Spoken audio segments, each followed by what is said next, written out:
Hi guys, this is a 2005 Mazda MPV. I want to show you how to take the radiator and the water pump easy way. So first thing, we have to take the bumper out.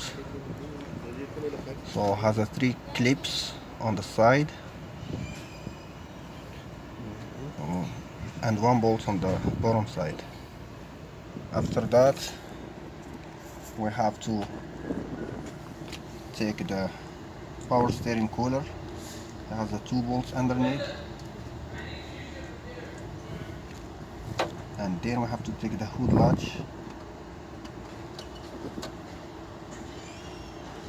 After that we have to take the battery out. And then that's to take the radiator. The water pump, you see when you open it, it's easy, you can see it easy from there. This is the water pump, it's behind the engine, not in front of the engine.